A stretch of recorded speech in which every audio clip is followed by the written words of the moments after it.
Tonight, MPs call for a parliamentary inquiry into the horror garbage truck death of a Port Lincoln teenager. And police urge locals to not become complacent with COVID-19 QR codes in businesses. From our 7 Spencer Golf Studios, your nightly news with Ruby Kamain begins now. Good evening. There are calls for an independent inquiry in South Australia's Parliament looking into the tragic death of a 13-year-old Port Lincoln boy. MPs say an urgent inquiry needs to be launched to avoid another child from being killed. A system that was meant to protect them, but politicians say has failed instead and left a family and community grieving a heavy loss. The child protection system, in this instance, Mr. President, has failed all 3 boys sleeping in that dumpster. SA Best calling for an immediate independent inquiry to examine the tragic death of a 13-year-old Port Lincoln boy. The teenager was sleeping inside an industrial bin on Tuesday morning with 2 of his mates when a garbage truck emptied the bin.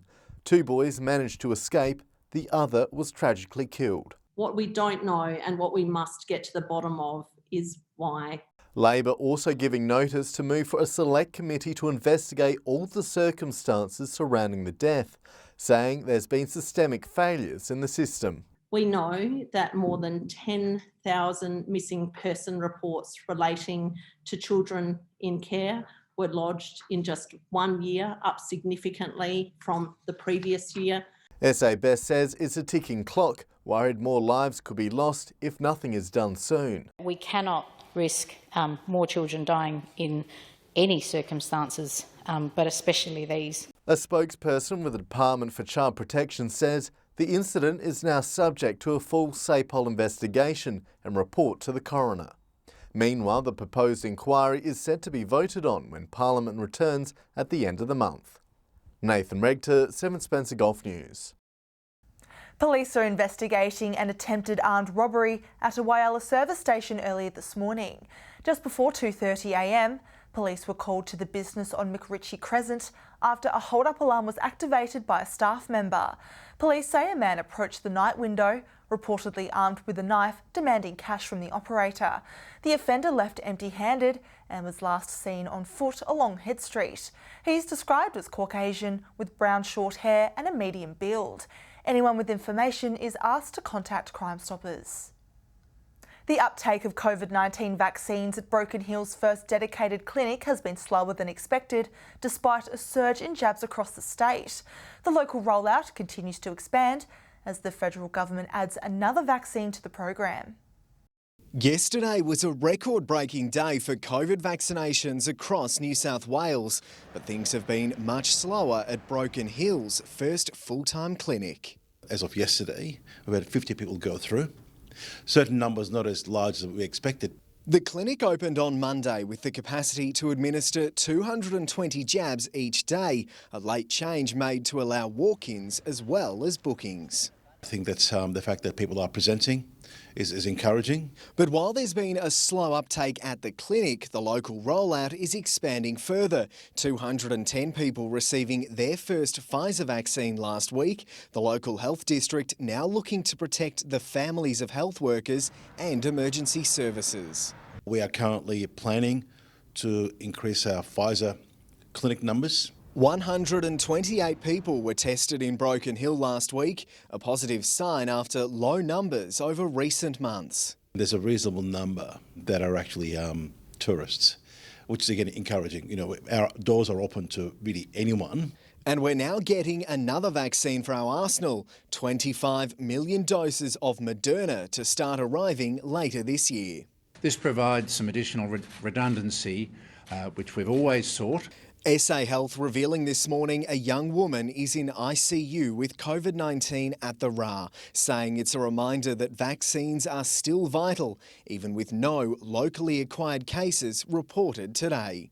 Lachlan Itter, 7 Spencer Golf News. Meanwhile, South Australia Police is urging the public to continue scanning into businesses with COVID-19 QR codes to keep up contact tracing. Local Port Pirie business owners are supporting the initiative, with complacency growing throughout the region. Police cracking down on QR code scans from today following recent figures of public check-ins plummeting. If you're simply walking past QR codes, there is a real likelihood you'll be stopped by plainclothes police, and we'll deal with that in those circumstances. With some new interstate cases popping up, police are on high alert and the Commissioner urges no one should become complacent. We'll assess on a daily basis, and if we find that people are disregarding the warnings, and then we can reassess our approach, and people may find themselves facing an expiation notice as a result of their blatant disregard for the conditions that are in place to protect the community. Unfortunately, I think some of the customers, including the business owners, we've got a little bit slack. Port Pirie businesses also encouraging customers to check in and to not risk a hefty fine. We probably need to ramp it up again and get people to start to use the QR code so we can know if we do have another outbreak, we're going to be safe. It may feel like business as usual, but owners urge another outbreak could be detrimental. We don't want any outbreaks anywhere, let alone Port Pirie. It'd be catastrophic. We know how bad it was back in March last year, and we certainly don't want a repeat of that. So we just have to do the right thing. Shari Hams, 7 Spencer Gulf News. Still to come tonight, Broken Hill residents left reeling following reported vandalism on their cars. And a new shop run by locals living with a disability opens in Port Lincoln, selling recycled pieces.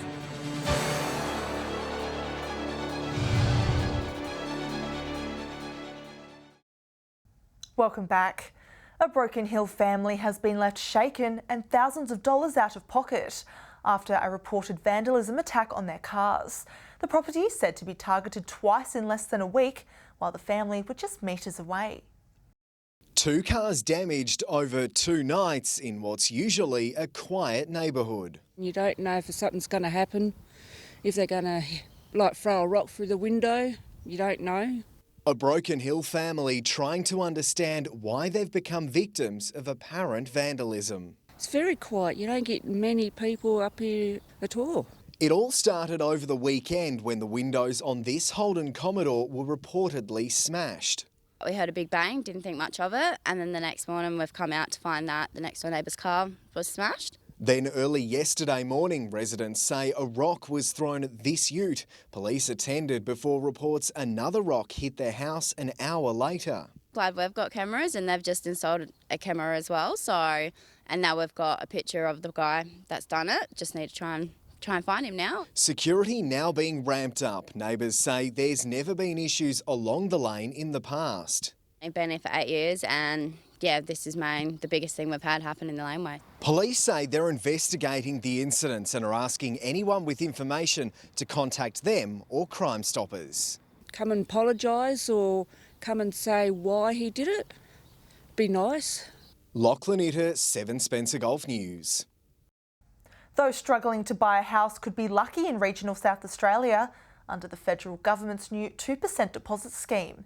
146 South Australian suburbs and towns have been listed as top locations for a cheap buy, according to realestate.com, with 100 of those spots in regional areas.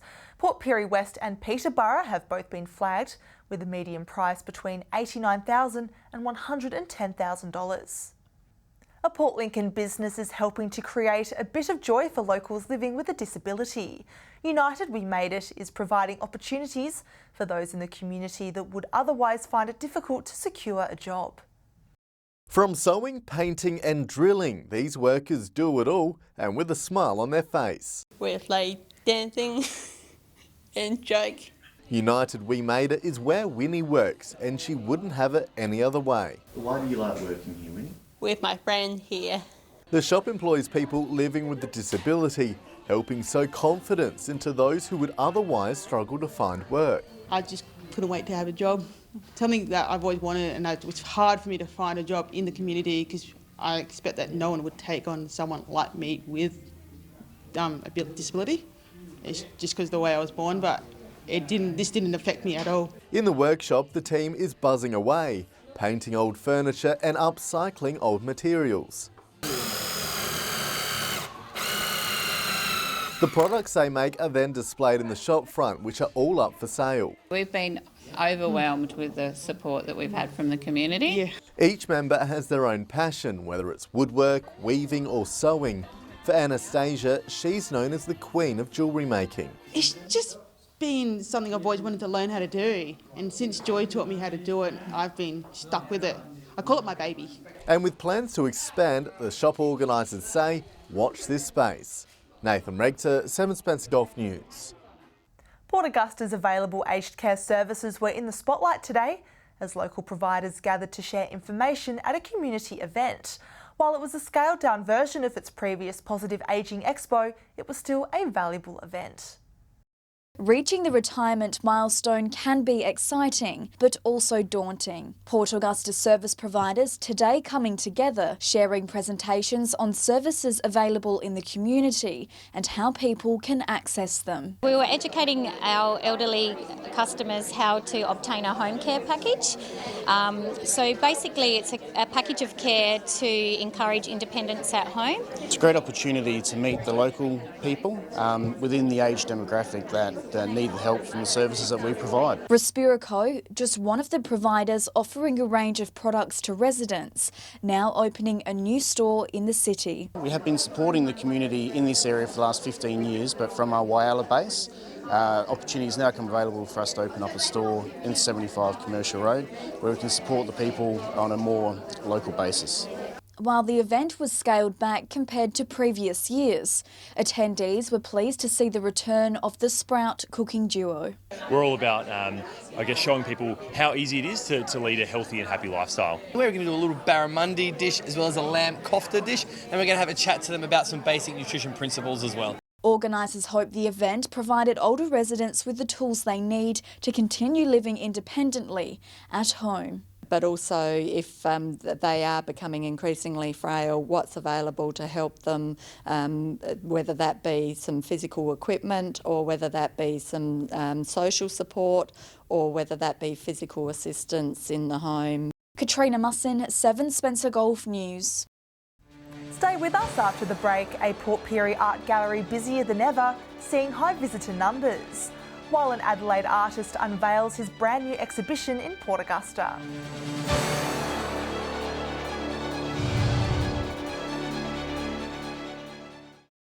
Hello again. Port Pirie's art gallery has seen an influx of visitors opting to check out the current exhibition on the Mabo legacy.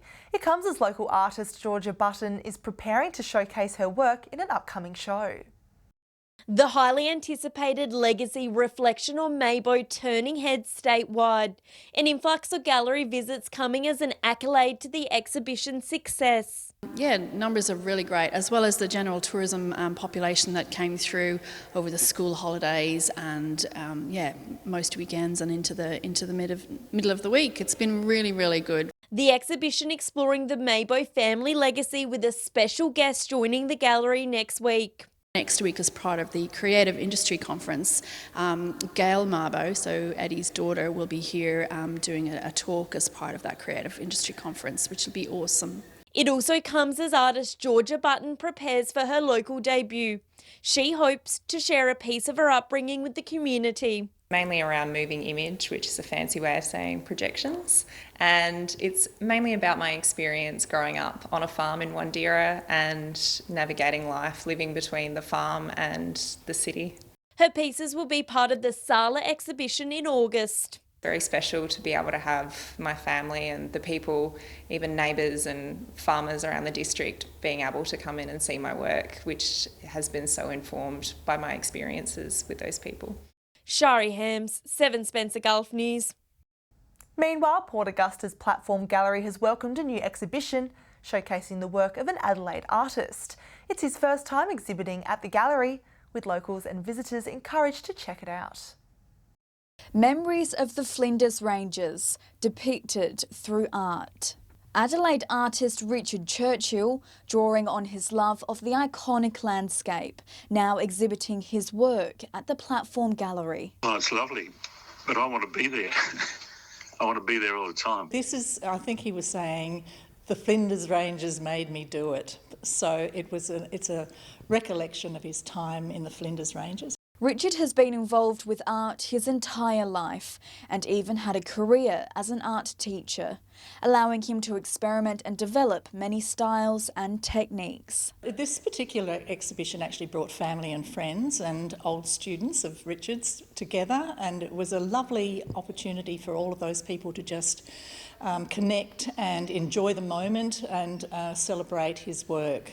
The artist, however, has recently undergone eye surgery, which will see him spending more time in Port Augusta, something he is thrilled about. I'll be in Port Augusta for about 2 weeks at least, and I'm going to spend all the time I can at the gallery to meet people. The exhibition will run until the end of June, with locals and visitors encouraged to check it out. I think it's a bit different to some of the paintings we've had here for a while, so it's a bit of fun, a lot of colour, really enjoyable. Katrina Musson, 7 Spencer Golf News. Stay with us after the break. Our experts will join us with their tips for fishing in the Gulf this weekend. And we'll have all the weather details with Alex Sykes.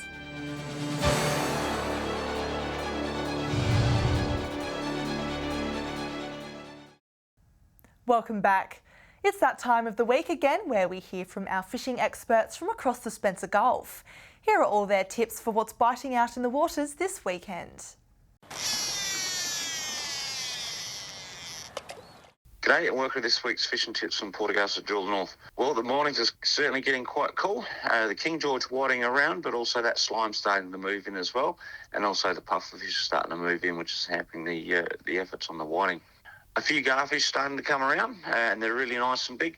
Try on those early tides, when the tide's up in the evening, just drifting along the front of the shacks there, and you should pick up a nice feed of garfish. Also on these nice calm nights, particularly with the moonless nights, you'll start getting good feeds of those, and also pick up the odd squid as well. Squid can be found virtually anywhere now south of the powerhouse area, and in good numbers, and always go for that last 10 minutes or last 20 minutes of last light. Crabs can be found, but they're out a little bit deeper as well. There's a few salmon trout around up in the creeks around the Port Patterson and Chinaman Creek area, and they're also picking up the odd snook as well. That's all we have from the Jewel of the North. Welcome another week around the Gulf fishing tips from Port Pirie. That cold snap is just doing the trick. These King George whiting are starting to come on in big numbers. Now we're looking at Woods Point to go right round to the top end of Port Davis Creek, and if you come round and fish around the 3rd, 4th Creek areas, you'll find yourself a good feed. Don't forget the Checker Buoy area for King George and the top end of Ward Spit will also bring you some nice numbers. We have to start thinking as well, there might be some top surface fish, maybe a tommy or a gar or two, so remember, put a float out while you're actually fishing. And there's still some fragments of squid, blue swimmer crabs still hanging around, so the squid is definitely what we need to be having at this time. We've had enough of the crabs, so have a try almost in front of the top end of wards will do that job just perfectly. That's all we got this week. We'll see you next week. G'day and welcome to Fishing Tips in Port Lincoln. Well, the whiting reports are slowly starting to improve down the passage, especially around the Taylor's Landing area, and some big squid are in that area as well. Back in the bay in Port Lincoln, there have been some whiting along the North Shore late in the day, and there's been some nice garfish in Spalding Cove. There's also been a few kingfish cruising around in Proper Bay still, especially down towards Tulka. Moving over to the Coffin Bay side, whiting have been pretty good around the Farm Beach grounds, with the crews who are shifting around doing the best. While you're in that area, it pays to have a slop line down because there have been some nice gummy sharks caught. Well, that's all for this week. We'll see you again with more tips next week. Time now to take a look at what's happening in the weather. Here's Alex Sykes. Thanks, Ruby. Showers across most of the region today. From 3 p.m, Port Augusta partly cloudy and 21, Broken Hill sunny and 20, and Port Pirie had an afternoon shower or two and topped 18 degrees. Looking further out across the region now, Whyalla had an afternoon shower or two and topped 19 degrees. Morning showers in Port Lincoln and it reached 17 there. Similar conditions in Woodner, 18 degrees. A shower or two clearing in Kadina, 16. Morning shower in Cleve, also 16. Clare, 13. Sunny in Cooper Pedy, 23 degrees. Taking a look at the satellite image now, low cloud moving over southern South Australia in the wake of a cold front is bringing brisk showers mainly in the southeast. Skies are clear in the north under a firm ridge of high pressure and dry winds. Moving on to tomorrow's weather outlook now, and we'll start with the Gulf waters. North to northwesterly winds 10 to 15 knots, seas around 1 metre. And south to southwesterly swell below 1 metre. Clearing up tomorrow, Port Lincoln and Woodner both cloudy and 18, Cleve 16 degrees, Whyalla 18, Port Augusta cloudy and 19, and a shower or two in Kadina set to reach 18 degrees there. Port Pirie, a shower or two 18 degrees, a shower or two in Clare 14, and Broken Hill partly cloudy 17 degrees there. Taking a look at the weekend forecast now, showers across Port Pirie and Whyalla, cloudy in Port Lincoln, mainly fine conditions across the rest of the region. Clearing up slightly on Sunday, rain across Adelaide and Port Lincoln, partly cloudy across the rest of the region. It's set to be a max of 19, while the lowest recorded temperature will be 15 in Broken Hill. And looking further through to next week now, clearing up again on Monday with not a drop of rain in sight, partly cloudy across the rest of the region. So a few showers about over the weekend, Ruby, but will clear up in time for next week. And that's all the weather from me for tonight. Back to you. Lovely, thanks for that, Alex. And before we leave you tonight, a new world record has been set in the far west. A Hyundai driven 880 kilometres from Melbourne to Broken Hill, becoming the longest distance travelled by a hydrogen-powered vehicle on a single tank. The previous record exceeded by 109 kilometres, with the trip ending on a dirt road past Silverton. That's the local news this Thursday evening. Thanks for joining us. I'll have updates later. Until then, enjoy your evening. And John Hunt and the team will join you tomorrow with more local news. Good night.